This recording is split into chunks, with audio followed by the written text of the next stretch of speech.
El Tanado de las Campanas de la Iglesia retumbaba en el pecho de Javier Morales como un eco de su propio corazón roto. En la plaza del pueblo, bajo el sol abrasador de Andalucía, sintió que el mundo lo observaba mientras caminaba hacia la capilla donde yacía su padre. Había fingido durante tanto tiempo que ya no sabía quién era realmente. Javier, de 32 años, siempre había sido el hijo perfecto. En el pueblo de Ronda, donde las tradiciones pesaban más que las piedras de las casas blancas, ser el heredero de Antonio Morales significaba cargar con un legado de honor, trabajo duro y, sobre todo, una familia intachable. Desde niño, Javier supo que su padre no toleraría desviaciones de ese camino. Pero en su interior, una verdad ardía como brasas bajo la ceniza. Él no amaba a las mujeres. Nunca lo había hecho. A los 25 años, para apagar las sospechas y cumplir las expectativas, Javier se compromiso con Elena Vargas, una maestra de escuela de 30 años, de sonrisa cálida y corazón generoso. La quería, sí, pero no como ella merecía. La boda fue una celebración ruidosa, con vino tinto y cantes flamencos, pero para Javier fue un sacrificio. Cada noche, al cerrar los ojos, cenaba con Mateo Díaz, el joven carpintero de ojos verdes que una vez, en un verano prohibido, lo había robado el aliento con un beso furtivo bajo un olivo. Ahora, 7 años después, estaba frente al ataúd de su padre. Antonio Morales, el hombre que lo había moldeado con mano de hierro, había muerto de un infarto fulminante. Javier sintió alivio, culpa y un vacío que no podía nombrar. Mientras los vecinos ofrecían condolencias, sus ojos buscaron a Elena en la multitud. Estaba Ali, sosteniendo su mano, pero su mirada parecía distante, como si supiera que algo en él siempre lo estaría vedado. El funeral fue un torbellino de rostros y palabras vacías. Javier apenas escuchaba. Su mente vagaba hacia Mateo, quien, según los rumores, había regresado al pueblo tras años en Sevilla. No lo había visto desde aquella noche bajo el olivo, cuando prometieron olvidarse para no destruir sus vidas. Pero el corazón no olvida tan fácilmente. Esa noche, después del entierro, Javier salió a caminar por las calles empedradas. El olía a jasmine y a polvo. Luego hasta la plaza donde, años atrás, el y Mateo salían hablar hasta el amanecer. Y Ali, bajo la luz tenue de una farola, lo vio. Mateo, con el mismo rostro anguloso, pero ahora con una sombra de cansancio en los ojos. Sus miradas se cruzaron, y el tiempo pareció detenerse. Javier, dijo Mateo, su voz baja, como si temiera romper algo frágil. Siento lo de tu padre. Javier quiso responder, pero las palabras se lo atiraron. Solo pudo asentir. Mateo dio un paso hacia él, y el espacio entre ellos lleno de recuerdos. Risas compartidas, promesas rotas, el peso de un secreto que los había separado. No deberíamos estar hablando, murmuró Javier, mirando al suelo. ¿Por qué? Preguntó Mateo, con un dejo de desafío. ¿Por qué sigues fingiendo? Esas palabras fueron un golpe. Javier sintió que el suelo temblaba bajo sus pies. Quiso gritar, negar, huir, pero algo en la mirada de Mateo lo detuvo. Era la misma mirada que lo había hecho sentir vivo por primera vez. Antes de que pudiera responder, un grito rompió el silencio. Era Elena, Parada a pocos metros, con las manos apretadas contra el pecho. Sus ojos brillaban con lágrimas. No de tristeza, sino de rabia. ¿Es el Javier? Preguntó, su voz temblorosa. ¿Es por el que nunca me miras como yo te miro? El mundo de Javier se derrumbó en ese instante. No había escapatoria. La verdad, que había enterrado bajo años de mentiras, ahora estaba frente a él, desnudo y cruel. No sabía cómo responderlo a Elena, en I cómo enfrentar a Mateo, en I cómo reconciliarse consigo mismo. Pero una cosa era segura. El funeral de su padre no solo había cerrado un capítulo de su vida, sino que había abierto una puerta que ya no podía ignorar. La plaza quedó en silencio, salvo por el eco lejano de un perro ladrando. Elena dio un paso atrás, como es la verdad que acababa de pronunciar la hubiera golpeado a ella misma. Javier sintió que el aire se volvía denso, imposible de respirar.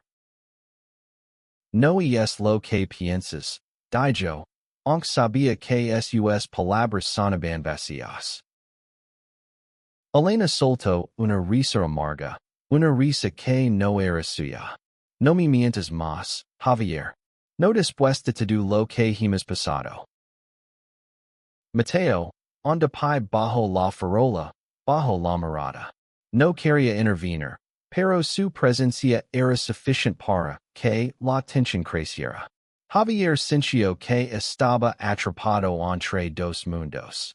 El que había construido para complacer a su padre, y el que siempre había deseado en secreto. Hablamos en casa, suplicó Javier, extendiendo una mano hacia Elena. Ella negó con la cabeza. No. Si tienes algo que decir, dilo ahora. Aquí, frente a él. Las palabras de Elena eran un desafío, pero también una súplica. Javier la miró y, por primera vez, vio el dolor que había causado. No era solo su matrimonio lo que estaba en juego, sino la confianza de una mujer que lo había amado sin condiciones. Ir a casa de mi madre, dijo Elena, llorando. No me sigas. Javier la vio alejarse, su figura desvaneciéndose en la penumbra. Quería correr tras ella, pero sus pies no se movieron. Mateo dio un paso hacia él, pero Javier levantó una mano. No, Mateo, no hagas esto más difícil. No estoy haciendo nada, respondió Mateo, con voz firme pero suave. Solo estoy aquí, Javier. Siempre he estado aquí. Esas palabras eran una daga. Javier cerró los ojos, recordando los días en que él y Mateo eran solo dos chicos cenando, con un futuro imposible. Habían planeado escapar juntos, dejar rondo atrás, pero el peso de la familia, la tradición y el miedo los había detenido. Te fuiste, dijo Javier, con un hilo de voz. Te fuiste a Sevilla y me dejaste solo con esto. No me fui por elección, replicó Mateo, su voz quebrantos. Tu padre me amenazó. Me dijo que si no me iba, te destruiría. A ti y a tu familia. Javier sintió que el suelo se abría bajo sus pies. Su padre, el hombre que había admirado y temido, había orquestado su separación. La ira y la tristeza lo envolvieron, pero también una extraña claridad. Antonio Morales ya no estaba. Sus reglas, sus juicios, habían muerto con él. No lo sabía, murmuró Javier, mirando a Mateo. Lo sé, respondió Mateo, acercándose un poco más. Pero ahora lo sabes. ¿Qué vas a hacer con eso? Javier no tenía respuesta. No on. La noche los envolvió, y el silencio entre ellos fue más elocuente que cualquier palabra.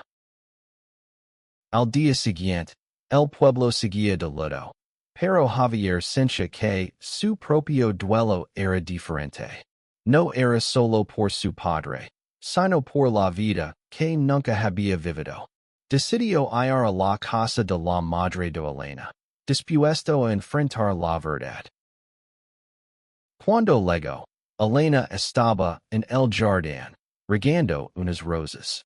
No lo miró al acercarse, pero su postura rígida hablaba por ella. Elena, yo, comenzó Javier, pero ella lo interrumpió. No quiero excusas, Javier. Quiero la verdad. ¿Quién eres tú realmente? La pregunta lo golpeó como un rayo. Durante años, había evadido esa pregunta, incluso consigo mismo. Pero ahora, con su padre muerto y su mundo desmoronándose, no había más lugar para esconderse. Soy gay, dijo, por primera vez en voz alta. Las palabras salieron temblorosas, pero liberadoras. Siempre lo he sido. Y hecho daño por no ser valiente. Elena lo miró, con lágrimas en los ojos, pero no de ira, sino de alivio. Gracias por decirlo, susurró.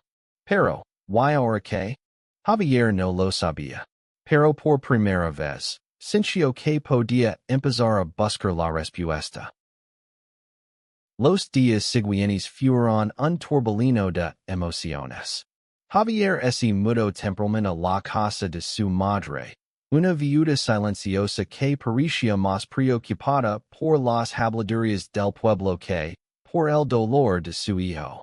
Elena, por su parte, se quedó con su madre, buscando claridad en la soledad. Javier no podía dejar de pensar en Mateo. Cada noche, mientras el pueblo dormía, él caminaba hasta la plaza, esperando encontrarlo. Pero Mateo no aparecía. Los rumores dicen que había vuelto a su taller de carpintería, trabajando en silencio, como si también estuviera lidiando con sus propios fantasmas. Una mañana, Javier decidió enfrentarlo. El taller de Mateo estaba en las afueras de Ronda, un lugar lleno de olor a madera y saren. Cuando entró, lo encontró talando una figura de un pájaro. Sus manos moviéndose con una precisión que Javier siempre había admirado. Tenemos que hablar, dijo Javier, sin preámbulos. Mateo dijo el cincel y lo miró. Pense que no querías volver a verme después de lo de la plaza. No puedo seguir yendo, respondió Javier, su voz firme por primera vez en días. Mi padre está muerto. Elena sabe la verdad. Yo no puedo seguir viviendo una mentira. Mateo se acercó, sus ojos verdes brillando bajo la luz que entraba por la ventana. Entonces, ¿qué quieres, Javier? ¿Qué quieres de verdad? La pregunta era simple, pero cargada de años de dolor. Javier respiró hondo. Quiero ser libre. Quiero ser yo. Quiero intentarlo contigo. ¿Estás dispuesto? Mateo sonrió, pero era una sonrisa triste. No es tan fácil, Javi. Hay mucho que sanar. Tú estás casado. Yo también he cargado con este dolor todos estos años. Javier asintió, sabiendo que tenía razón. No podían simplemente retomar donde lo dejaron. Había demasiado en juego. Elena, el pueblo, sus propias inseguridades. Pero por primera vez, sintió que había una posibilidad, aunque fuera frágil. Esa noche, Javier escribió una carta a Elena. No era una disculpa, sino una confesión. Le habló de su infancia bajo la sombra de su padre, de los años escondiendo quién era, De como la había amado a su manera, pero nunca como ella merecía. Termino permitiendo que buscaría la manera de hacer las cosas bien, aunque no sabía cómo. Al día siguiente, ese la entregó en persona. Elena la leo en silencio, con lágrimas corriendo por sus mejillas. Cuando terminó, lo miró con una mezcla de tristeza y comprensión. No te odio, Javier, dijo. Pero necesito tiempo. Y tú también. Javier asintió, agradecido por su honestidad. Sabía que el camino hacia la redención sería largo, pero al menos había dado el primer paso. Mientras tanto, en el taller, Mateo lidiaba con sus propios demonios. Había regresado a Ronda con la esperanza de ser heridas, pero encontrarás con Javier había reabierto todo. Cada noche, talaba madera hasta que sus manos dolían, tratando de ahogar los recuerdos de un amor que nunca pudo ser. Pero una tarde, mientras trabajaba, escuchó pasos en la entrada. Era Javier, con una determinación en los ojos que Mateo no había visto antes.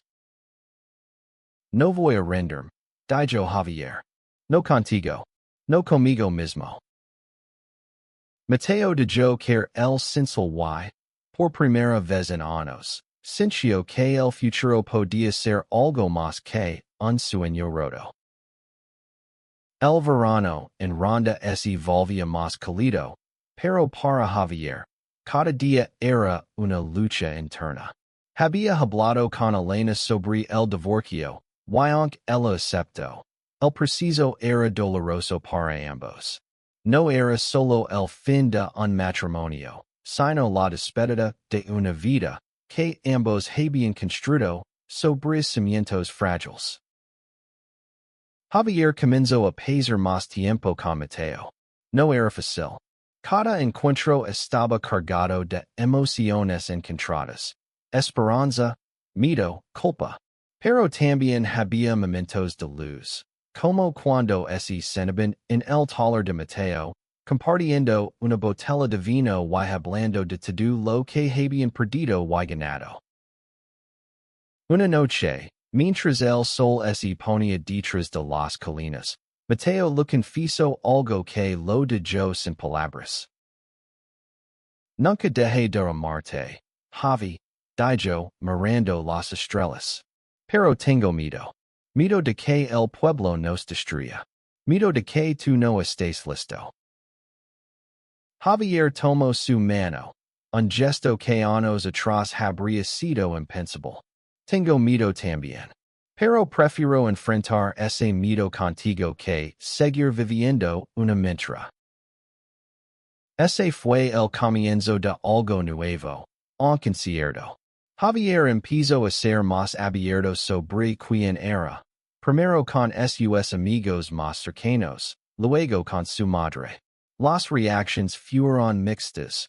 Algunos lo apoyaron, otros lo miraron con desdén. El pueblo, aferrado a sus tradiciones, no estaba listo para aceptar a dos hombres enamorados, pero Javier ya no estaba dispuesto a esconderse. Elena, mientras tanto, encontró consuelo en su trabajo como maestra. Los niños, con su inocencia, le recordaban que la vida seguía, a pesar del dolor. Una tarde, mientras corregía cuadernos, recibió una visita inesperada, Mateo. No vengo a justificar nada, dijo él, con las manos en los bolsillos. Solo quiero decir que lamento el dolor que te hemos causado. Javier te quiere, pero no como tú querías. Yo solo quiero que él sea feliz. Elena lo miró, sorprendida por su sinceridad. Gracias, Mateo. No es fácil, pero estoy aprendiendo a dejarlo ir. Esa conversación marcó un punto de inflexión. Elena comenzó a sanar, y aunque la herida aún estaba fresca, Sincio que podía empezar a reconstruir su vida. Javier, por su parte, enfrentó al pueblo de frente. Una noche, durante una fiesta en la plaza, tomó la mano de Mateo en público. Los murmullos se alzaron como un viento frío, pero Javier no se mudó. Por primera vez, sintió que era el mismo, sin máscaras, sin miedo. Mateo, a su lado, sonrió. Eres más valiente de lo que creía, susurró. No es Valencia, respondió Javier. Es que yo no puedo vivir de otra manera. Esa noche, bajo las estrellas de ronda, Javier y Mateo comenzaron a construir un futuro juntos, sabiendo que el camino estaría lleno de obstáculos, pero también de esperanza. El divorcio de Javier y Elena se formalizó en otoño, cuando las hojas de los olivos comenzaban a caer. Fue un preciso tranquilo, sin rencores, pero cargado de melancolía. Elena decidió mudarse a Málaga, buscando un nuevo comienzo. Antes de partir, le dio una carta a Javier. Javier, no te culpo por buscar tu verdad. Espero que encuentres la felicidad que mereces. Siempre serás parte de mi historia, pero ahora es tiempo de escribir la mía. Con cariño, Elena. Javier leyó la carta una y otra vez, sintiendo una mezcla de alivio y tristeza. Sabía que había hecho lo correcto, pero el costo era alto. Mientras tanto, su relación con Mateo se fortalecía. Pasaban los días trabajando juntos en el taller, planeando un futuro que antes parecía imposible. Pero no todo era perfecto. El pueblo seguía siendo un lugar hostil para ellos. Los susurros se convirtieron en comentarios abiertos. Y una noche, alguien pintó un insulto en la puerta del taller de Mateo. Déjalos hablar, dijo Mateo, mientras limpiaban la pintura. No pueden quitarnos esto. Javier no estaba tan seguro. La presión del pueblo lo agitaba, y a veces dudaba de su decisión. Pero cada vez que miraba a Mateo, recordaba por qué había elegido este camino. Una tarde, mientras caminaban por el campo, Mateo le hizo una propuesta. Vámonos de ronda, dijo. Podemos empezar de nuevo en otro lugar. Sevilla, Madrid, donde sí. Un lugar donde no tengamos que escondernos. Javier lo pensó. Amaba ronda, sus calles, su historia, pero también sabía que cuidarse significaba vivir bajo la sombra del juicio constante. Dame tiempo, respondió. No quiero ir otra vez. Quiero enfrentarlo. Mateo asintió. Ante la preocupación no abandonó sus ojos. Sabía que Javier necesitaba tiempo para reconciliarse con su pasado, pero también temía que el pueblo los consumiera. Esa noche, Javier tuvo un sueño. Estaba en la iglesia donde enterraron a su padre, pero esta vez, Antonio lo miraba con una expresión diferente, no de juicio, sino de arrepentimiento. Vive, hijo, dijo su padre en el sueño. Vive por ti. Despertó con lágrimas en los ojos, pero también con una nueva determinación. Al día siguiente, fue al ayuntamiento y se inscribió para hablar en la próxima reunión del pueblo. Quería contar su historia, no para justificarse, sino para mostrar que el amor, en todas sus formas, merecía respeto. El día de la reunión, la sala estaba llena. Javier sintió todas las miradas sobre él, pero no flaqueó. Habló de su padre, de las expectativas que lo habían aplastado, De su amor por Elena y de como había aprendido a llamarse a sí mismo. Cuando mencionó a Mateo, su voz tembló, pero no se detuvo. Este pueblo es mi hogar, dijo. Pero si no podemos aceptarnos unos a otros, entonces no es un hogar para nadie. El silencio que siguió fue ensordecido. Pero luego, una anciana, Dona Carmen, se puso de pie y aplaudió. Uno a uno, otros se unieron. No todos, pero sí los suficientes para que Javier sintiera que había esperanza. La intervención de Javier en el ayuntamiento marcó un antes y un después. No todo el pueblo cambió de la noche a la mañana, pero las palabras de Javier resonaron en muchos corazones.